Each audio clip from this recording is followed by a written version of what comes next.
So you're taking a GLP-1 and you're losing weight and you can't stop thinking about what happens afterwards. Am I going to gain that weight back?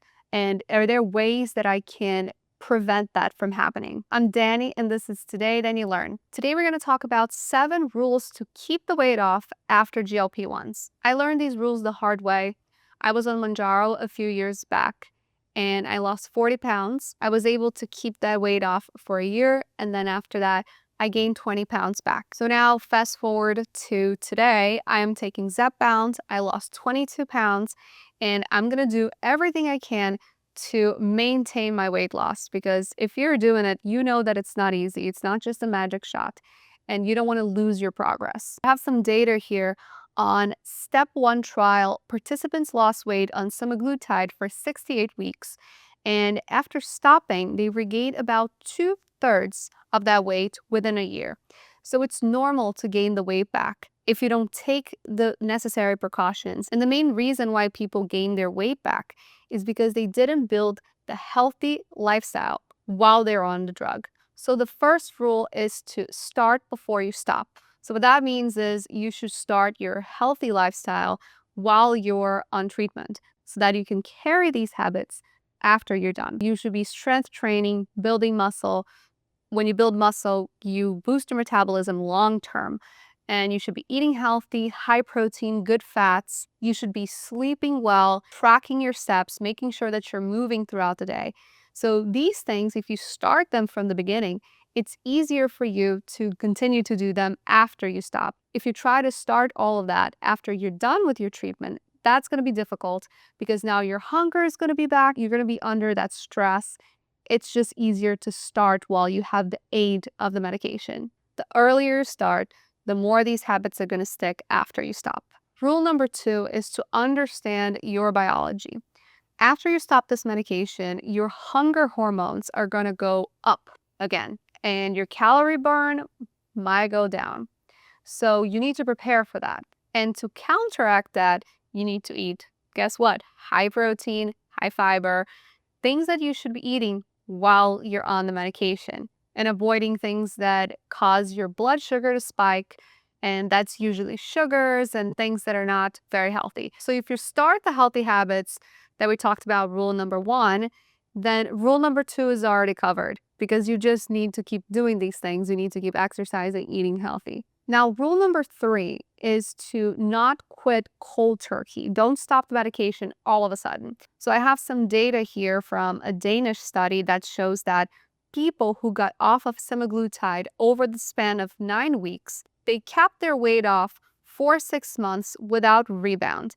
And it only says 6 months because that's the length of the study. But this seems to be the case for most people. So if you quit all of a sudden, like that's what I did, it's easy to gain the weight back because the food noise is going to come back and you're going to be more prone to wanting to eat more. Your hormones are going to make you hungrier.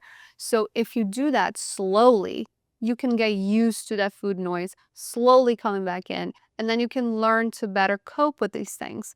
But also, if you do it slowly, your hormones can adjust slowly. You're not going to be hit with all that hunger all at once. And there are 2 ways of doing this. It's either by reducing the dose. If you're on 15 milligrams, you go to 12.5, and then you go to 10, and so on until you get to 2.5 until you're done.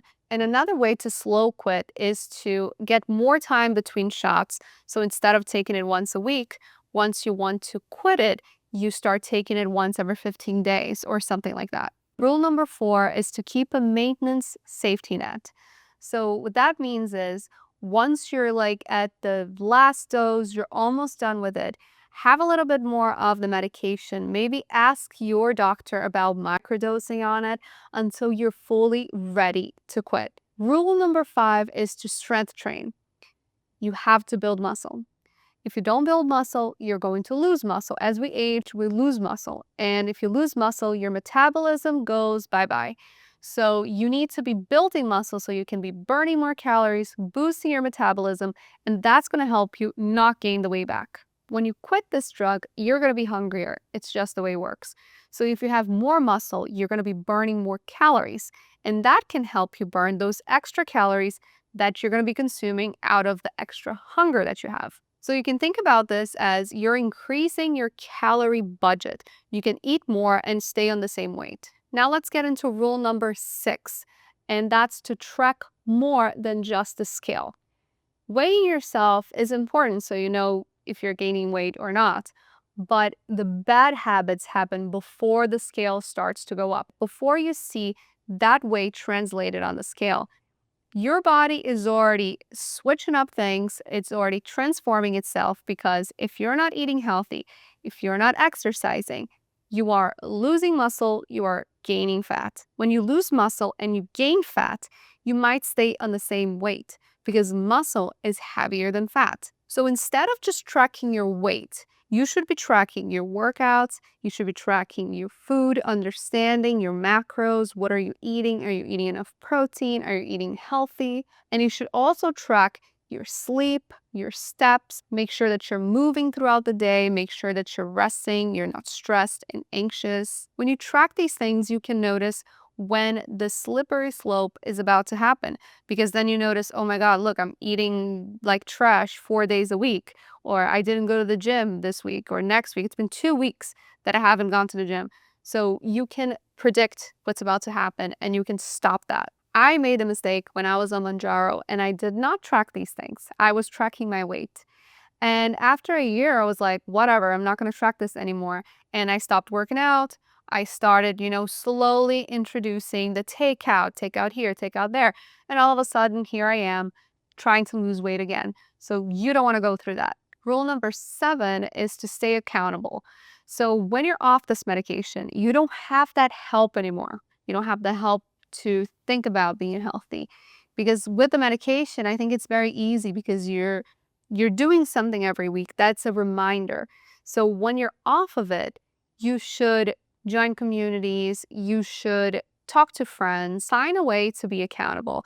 Maybe like if you have an Apple Watch, you can like share your stats with your friends, or maybe you can get a coach. And that also ties in with the tracking. If you're tracking yourself, maybe it's enough for you to do that on your own. I find it easier to share that with someone so that I feel like I'm gonna let them down. So like that would be with my husband. If I don't go to the gym, I know that he's gonna be like, oh, why didn't you go?